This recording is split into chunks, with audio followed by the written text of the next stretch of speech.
This is my video update on this February 24th, Saturday afternoon. Let's talk about some news and let's start things off with Fox News' Brett Baer traveling to Ukraine to interview Zelensky.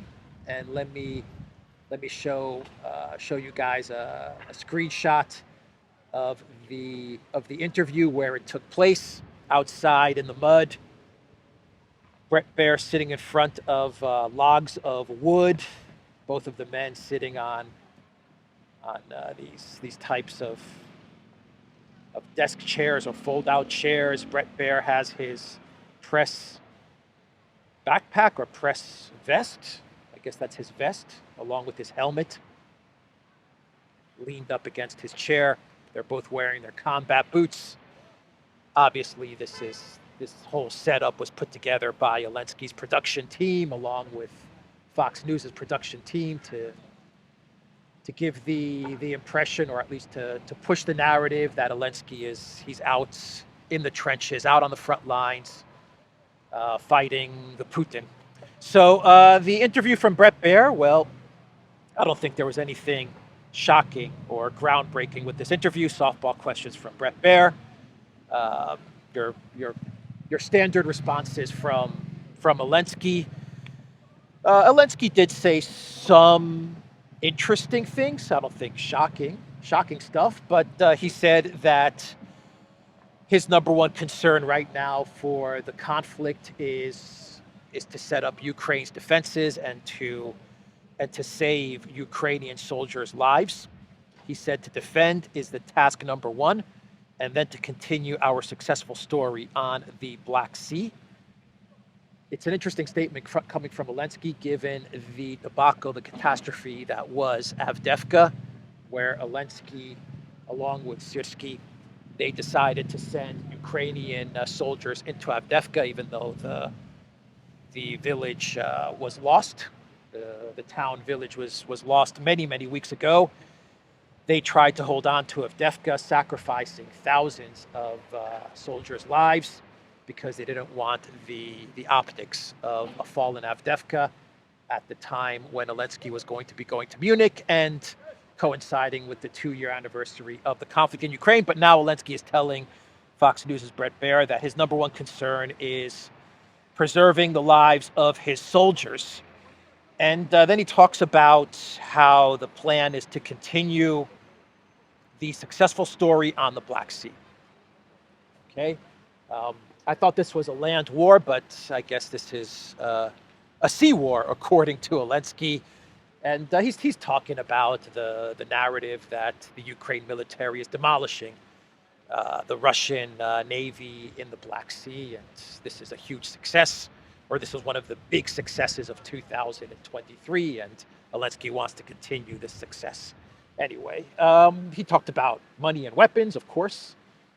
Give us money or else we're going to lose the conflict. Give us weapons or else we're going to lose the conflict. That's pretty much what he was saying. He actually said that Ukraine would figure out ways to fight on, but give us money, give us weapons, or else. That was Zelensky's narrative during this interview. And then he said what I think is one of the more interesting parts of this interview. Once again, not a surprise, because they have already talked about this point, which is that in 2025, Ukraine will go on the offensive. Another super duper spring, summer, winter, fall counter to the counter of the counter offensive in 2025. And Zelensky didn't give any details as to where this counteroffensive is going to take place or how it's going to unfold. But he said that it is going to be focused once again on the Black Sea, the south of Ukraine, pretty much a repeat of what they tried in 2023, split the Russian forces, make it to the Sea of Azov, and threaten Crimea. But Zelensky didn't get into any details. He also said that in 2025, I think he meant 2025, though he didn't give an exact date, but he did say that there are going to be some surprises for the Russian military. Sorry about the noise. Let's see if this stops. If it doesn't stop, I'll move to the back of the church. But yeah, he said there are going to be some surprises for Russia. Echoing what Newland said in Kiev a couple of weeks ago. So Brett Baer also asked Zelensky about the Tucker Carlson interview with Russian President Vladimir Putin. Baer asked Zelensky, did you happen to catch the interview from my former colleague Tucker Carlson with Russian President Vladimir Putin? And Zelensky said that he didn't see the interview, but his advisors, they summarized the interview for him. And Zelensky, he called it BS. He said the interview was a BS. It was BS, and I don't listen to what terrorist Putin say. That's pretty much what Zelensky told Baer in response to the Carlson interview. You know, Zelensky saw that interview. You know, he saw that interview. No doubt about it. Anyway, that was the interview from Brett Baer with Zelensky. That's pretty much it. I think the most interesting part of the interview was where he said that Ukraine is going to go on the counteroffensive in 2025. Okay, and building on the successes of the Black Sea operation, whatever, and then he said that Russia's in for surprises. So okay. That was Brett Baer and Zelensky. And Politico, they actually put out an article echoing what Zelensky said in this interview, which is that Ukraine's war strategy is to survive in 2024 and to win in 2025. So that's pretty much the plan for Project Ukraine. And I think the most important part for the collective West is that Ukraine survive in 2024. I think for them, that is the key part to this plan. Survive in 2024, don't collapse until after the November 2024 elections, and then they're throwing out the win in 2025. They have to say the plan is to win in 2025 because you have to secure 61 billion, steal 300 billion, and get more weapons. So you have to say that in 2025, we're going to win. So let's make sure we get the money to Project Ukraine in 2024 and hold on in 2024. That's the article from Politico. CNN, they put out an article written by Matthew Chance. I think Matthew Chance has interviewed Vladimir Putin in the past. He does not like Russia. He does not like Vladimir Putin. I think he was actually based in Russia. So I don't think he's much of a fan of Russia. Anyway, he put out an article marking the 2-year anniversary of the special military operation. An article with the title, 2 years of war for Russia has plunged the country ever deeper into darkness. And in this article, Matthew Chance talks about how it's game over for Russia. Game over. Russia is being defeated in the Black Sea. He says that the Russian military is a shadow of what it was when it started the special military operation. He says that the Russian economy, yeah, it looks good on the surface, but it's a war economy, and who knows how long it'll last. And that's pretty much it. I mean, he basically says that Russia is defeated. He basically says Russia's defeated, but it hasn't realized it yet. That's pretty much what Matthew Chance says in this article. Read it for yourself. It's just more of the same propaganda about how Putin miscalculated with this conflict. He thought it was going to be 3 days to take over Kiev, and it's turned into 2 years of a catastrophe for Russia. And I think Matthew Chance even says that there are many people in Russia who have left Russia, and there are many people in Russia, Russian citizens, who are very tired of the conflict, and any minute now they're going to rise up against the Putin. That was kind of the suggestion that he was making. I'm sure all the people in Russia that are very, very upset with the government, and they're just waiting for the signal to rise up against Putin. I'm sure they're waiting for Yolanda Navalny to make her triumphant return to Russia and take over as president of the Russian Federation. I'm sure that's what they're all waiting for. Yolanda Navalny. Anyway, we had an article from the former from the former defense minister of the UK, Mr. Ben Wallace. He also put out an article. All of these articles are timed for the 2-year anniversary of the conflict in Ukraine, and his article in the Telegraph has the title, "History Proves That Putin Can Be Defeated. If we are to prevent wider war, the West must step up to ensure the Kremlin fails. It is our moral duty." Ben Wallace, like Matthew Chance, talks about how the Russian economy is in tatters, how the Russian military is in tatters, how Putin is in tatters. The siege of Kiev did not work out. Russia has lost 50% of the territory that its military gained in the beginning of the conflict. He also says that Russia's military has been effectively defeated. Started out with 300,000 or 100 and what did he say? I think he said 190,000 troops, and now it's lost 300,000 troops. So Russia's military is on the brink of collapse, and the only thing the collective West has to do now is just some more money, some more weapons, and it's game over. Game over, man. Game over, man. Like in Aliens. Remember Aliens? I think that was, what was that actor's name? I think it was Bill Paxton, a younger Bill Paxton in Aliens, the second Alien movie. And he's like, game over, man. It's game over. Yeah, that's pretty much what Ben Wallace is saying. It's game over. Game over for the Putin, man. Game over. Anyway, Ben Wallace then brings in some history to it. And he says that Russia was defeated by Japan. He says that Russia was defeated in Crimea and that Putin will be defeated once again. So Ben Wallace is kind of putting a counter narrative to the statement from Trump. I think he actually even mentions Trump's statement where Trump said that Russia is a war machine, or at least the thinking, which is you don't go to war with Russia.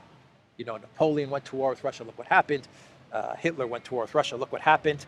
And the narrative that you just don't go to war with Russia because you're going to lose. So Ben Wallace provides the counter to that. And he says he's basically making the argument that Russia has lost wars in the past, and Russia will lose this war to Ukraine and to the NATO proxy. That's the argument that Ben Wallace is making. But we have to give more weapons and more money. So that's the UK Defence Minister, Ben Wallace. I remember Ben Wallace when he was Defence Minister of the UK. He actually made the statement that Russia had 90% of its military bogged down in Ukraine. That was a year ago. And he said that the Russian military is on the brink of collapse then. But now it's like a year later, it's also on the brink of collapse. And I've done videos with Alexander, and he's talked about the war with Japan.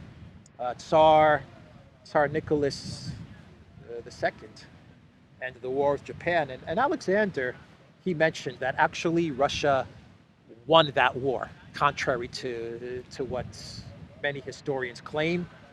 There is an argument saying that Russia actually came out ahead in that war. But anyway, maybe that's a video for another time to make with Alexander, so he can provide the counter argument to Ben Wallace's counter arguments about Russia's history of fighting wars.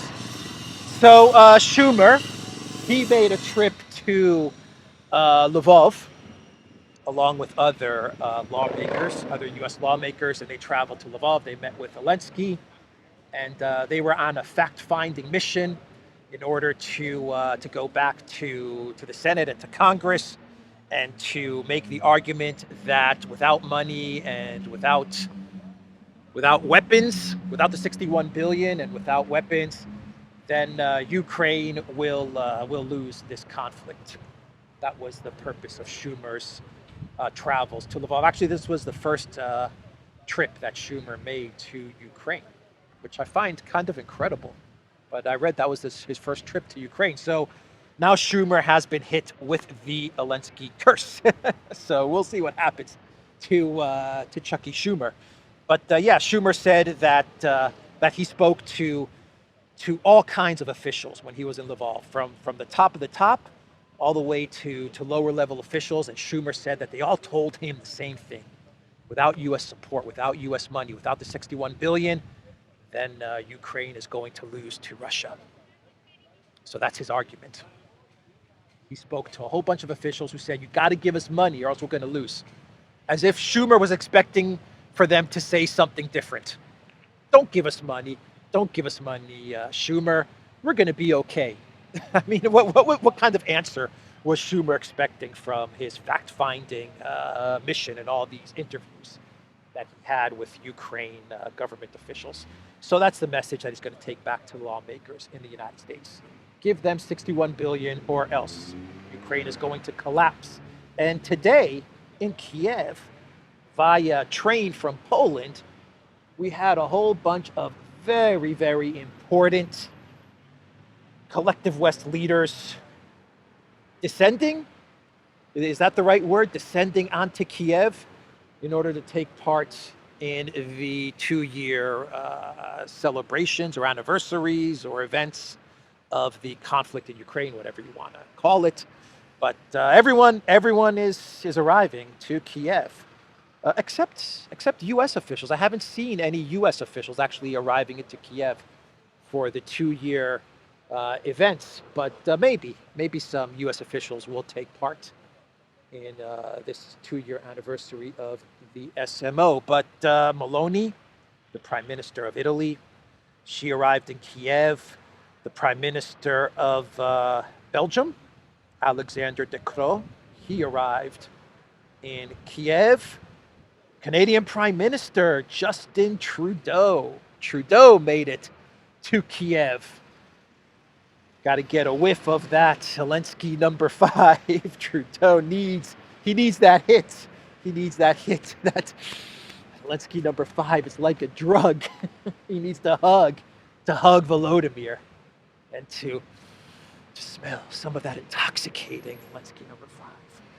So Trudeau, he is in Kiev. And of course, Ursula von der Crazy, she made it to Kiev as well. And I think the only person missing is Bono. Maybe Bono should be in Kiev to entertain all the dignitaries, to maybe sing some Pride in the Name of Love in honor of Yolanda, Navalny, and Zelensky. Say his name. Say his name, Ursula. Say his name. Yolanda. Yolanda Navalny. Say her name. Yolanda Navalny. So Bono is missing, but maybe he will make an appearance. Maybe he'll fly from Vegas to Poland and take the train to Kiev. But you know who else is making an appearance in Kiev today? Boris Johnson.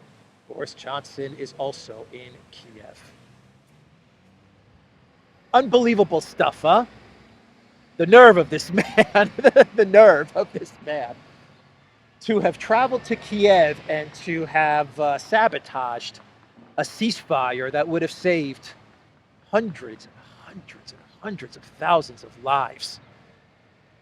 And he returns to Kiev in order to celebrate, in order to mark the 2-year anniversary of the conflict, of the special military operation. Boris Johnson, everybody. So I wonder if they are going to announce today, I wonder if Ursula is going to announce that the European Union today is going to move forward with its theft of 200 billion in Russian frozen assets. Remember, the United States has 100 billion. Europe is holding 200 billion. I wonder if today Ursula is going to say, seize, not freeze. Today, we seize, not freeze Russia's frozen assets. We'll see. We will see. But yesterday we had a whole bunch of sanctions announced.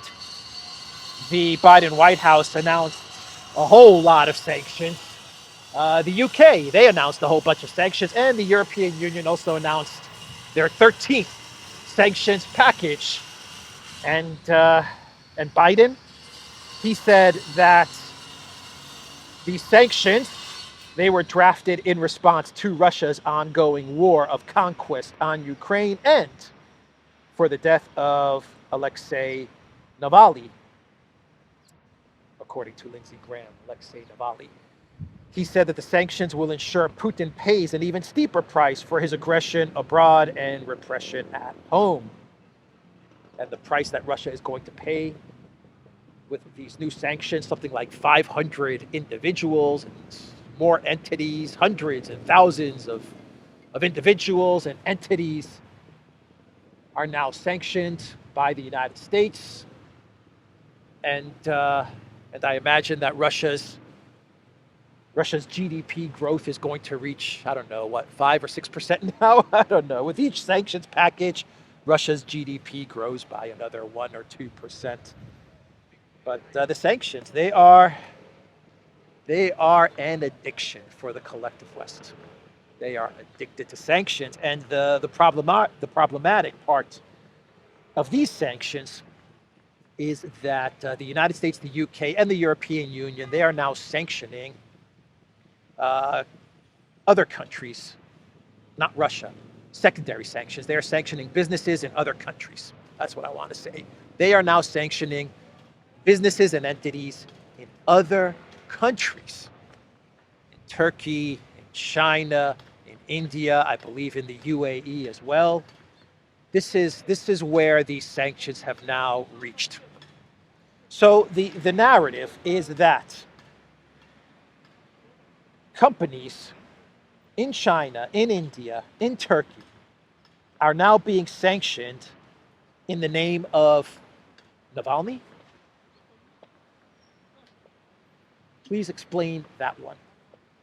Explain that one for all of these countries looking on in horror as they see the collective West sanction companies, non-Russian entities and non-Russian companies, because a Russian prisoner died. Explain this one. Died in Russia while being held in a Russian prison. Explain this one to all of these countries looking on in horror. All right, so China actually did respond to the UK's sanctions, where the UK is sanctioning Chinese companies. And China said that they're going to take action. China actually put out a statement, and they said they're very upset with the UK over these sanctions. Rightfully so, because it makes zero sense. But there you have it. The collective West is now lashing out at other countries.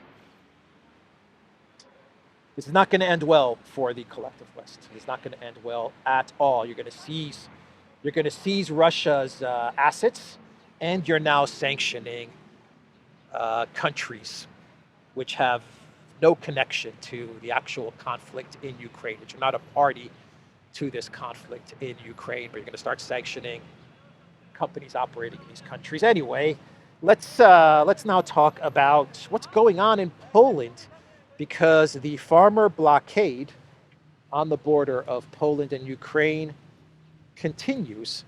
And yesterday, Ukraine sent a delegation headed by the Prime Minister, Mr. Śmigol, my precious Śmigol.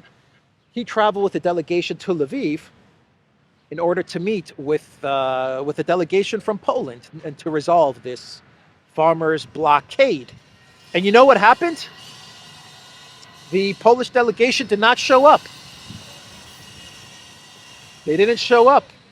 They stood up the Ukraine delegation in Lviv. And, you know, the interesting part about this story is that Donald Tusk's chief of staff, he came out with a statement and he said, and I quote, "Unfortunately, there is not yet a Ukrainian proposition that allows hope for an end to the deadlock in commercial relations." And so the chief of staff of Tusk said there was no reason for us to go to this meeting and meet with the prime minister of Ukraine, because there's nothing on the table that can resolve this deadlock, this blockade. And this is coming from the office of Donald Tusk. Donald Tusk, who is the most globalist EU prime minister probably in all of Europe. I mean, this guy is as globalist and pro-EU as you can get, and he is also pro-conflict in Ukraine. He's also pro-destroy Russia, pro-regime change Putin, and pro-keep the war going in Ukraine. And I just can't figure out, why would Tusk want to keep this blockade going? Why would he not want to meet with the Prime Minister of Ukraine, Shmyhal? Or why would he not send a delegation at least to show up and meet with Shmyhal? Why would he want to embarrass Ukraine like this? I can't quite figure this out, but something tells me that Tusk is being ordered to keep this tension between Poland and Ukraine going, because maybe, just maybe, this might be used as some sort of an excuse for Poland to move into the west of Ukraine. I don't know. I could be overthinking this, but I just don't understand why someone who is so pro-EU, so pro-globalist, so pro conflict in Ukraine, so anti-Putin, anti-Russia, someone like Donald Tusk would want to keep the tensions between Ukraine and Poland, keep them hot. There must be a reason there. He's been ordered to do this, so we'll see. We'll see what all this is about. Either way, Ukraine, they actually sent a warning to Poland. They said if this blockade continues up until the end of March, then we're going to retaliate against Poland. What that means, I don't know. Is Ukraine going to block the border crossing on their side into Poland? I don't understand what Ukraine's retaliation means or what they could possibly do. But anyway, that is the warning that Ukraine sent out to Poland. And remember the Polish farmer who had a sign on his tractor? I talked about this like 2-3 days ago.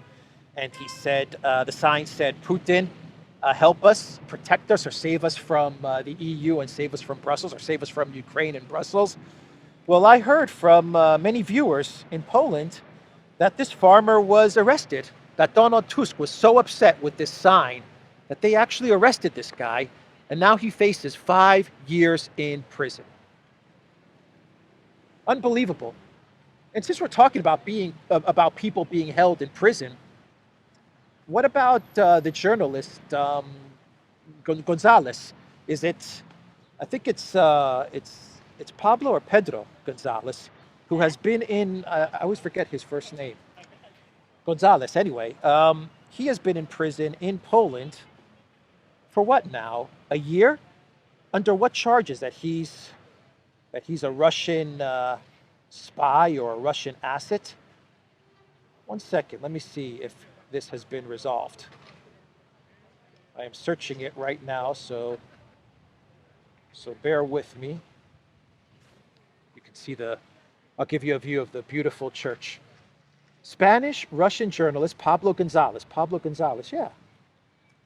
He's still in prison in Poland, isn't he? What's going on with that?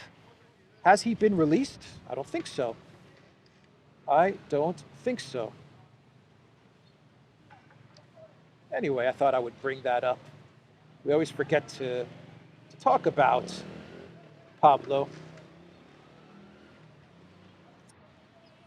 Trying to see if he is still being held in Poland.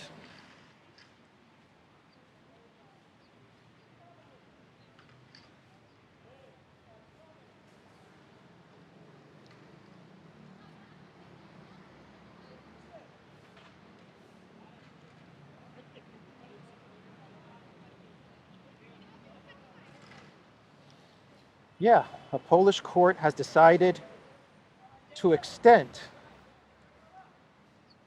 for the 8th time and for at least another 3 months the provisional detention of journalist Pablo Gonzalez, who was arrested at 28 years old. And this article was published on February 15th, 2024. Anyway. Let's move on now and talk about Stoltenberg and an interview that he gave to Radio Free Europe, Radio Liberty. I mentioned this in a video yesterday or 2 days ago. The interview, I think, aired in full yesterday. And Stoltenberg, he said that Ukraine has every right to fly F-16s out of Eastern Europe and attack the Russian military. That is what Stoltenberg said. Speaking to RFE-RL for an interview scheduled on Friday, according to snippets released in advance, the NATO head has argued that Ukraine has the right to self-defense against Russian aggression, which would include striking legitimate Russian military targets outside Ukraine. Interesting statement from Stoltenberg. So Stoltenberg, in this interview, he is saying that Ukraine will fly F-16s out of airfields based in Slovakia, based in Romania, based in Poland. That would be my guess. I hear that Slovakia actually has an airfield which is right on the border with Ukraine, and that could be a possibility for where these F-16s are going to fly out of.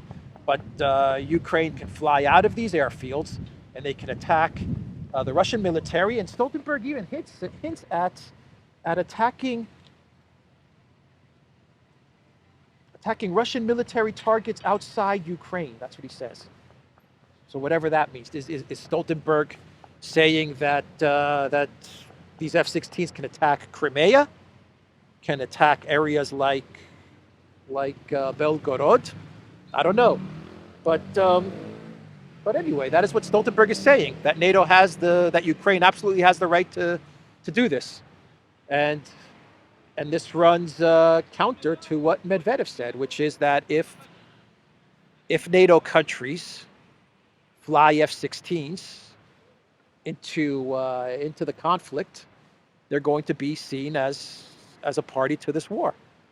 So if we see F-16s taking off, according to Medvedev, taking off from Slovakia and Romania and Poland, or the Baltics, I don't know, then Medvedev says that Russia's going to see these countries as actively participating in this conflict, whatever that entails. Anyway, that is the statement from Stoltenberg. Let's now talk about Netanyahu and his one-page document the day after Hamas. This is what he presented to lawmakers in Israel. And in this one-page document, that's it, just a one-page document, Netanyahu lays out the short, medium, and long-term plan for Gaza.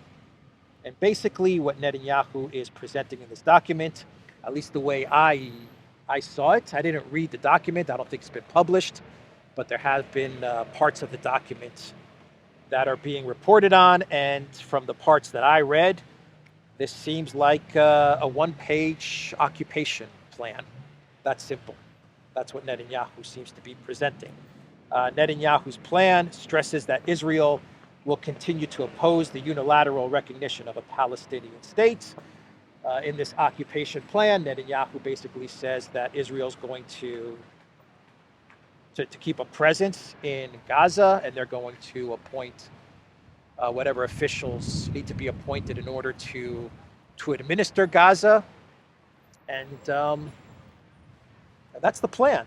It's just a straight up occupation plan, in my opinion, from what I've read, from the snippets that I've read. I haven't read the whole thing, so I just want to make that clear. I haven't seen the full one page of this day after Hamas plan that Netanyahu is presenting, but from what I've read, it's Netanyahu's way of saying there's going to be no Palestinian state, no two-state solution, and we are going to occupy Gaza. And he said that the Palestinian Authority, he said that the West Bank, the Palestinian Authority, they're not going to have any connection to Gaza as well. He also said that in the document, or at least that's what's being reported on from this document by the media. Palestinian Foreign Ministry, they've pushed back against Netanyahu's plan, claiming that it essentially means reoccupying Gaza and obstructing efforts to establish a Palestinian state. Netanyahu's plan serves his interest in prolonging the war to stay in power. That is what the Palestinian Foreign Ministry said. So let's do a clown world, and we'll wrap this video up. I don't have much of a clown world for today, but how about the reports that Zelensky is going to be traveling to Armenia to meet with the Prime Minister of Armenia, Pashinyan, in March? It looks like Pashinyan wants a good, healthy dose of the Zelensky curse. He pulls out of the CSTO, or he suspends Armenia's participation in the CSTO, and now he is, if these reports are to be believed, he is about to take up a meeting with Zelensky in Yerevan. I don't know. Maybe Pashinyan has heard about the amazing scent, the intoxicating scent that is Zelensky #5, and he wants to get a smell of it up close. Who knows? But yeah, Zelensky meeting with Pashinyan. And we have one more quick, kind of a clown world story. Annalena 360, she says that, she is rejecting calls for negotiation with Putin. Yes, she is rejecting calls for negotiations with Putin. I think she wrote an op-ed in, I want to say in Bild. I think so, in one of the German publications. And yeah, she is saying that more weapons are the way to peace. I believe that's what Annalena said in this op-ed. I think I might have it bookmarked. Maybe I have it bookmarked, maybe I don't. No, I don't have it bookmarked. Let me see if I can find it. Yeah, but she basically made the argument that those who are calling for negotiations and for an end to the weapons to Ukraine, they're actually in the wrong. That the way for peace is for more weapons to Ukraine. That is what Baerbock said in this article that she wrote. So yeah, no negotiations, according to Annalena 360. I'll find the summary of this article and I'll put it up on the screen so you guys can see what Annalena 720i is writing, if you believe that she actually wrote this article. If you believe that she knows how to actually write. Anyway, that's the video, everybody. The Duran.locals.com. We are on ODYSEE, Rumble, BitChute, Telegram, Rockfin, and Twitter X. And go to the Duran shop, 15% off all t-shirts. Take care.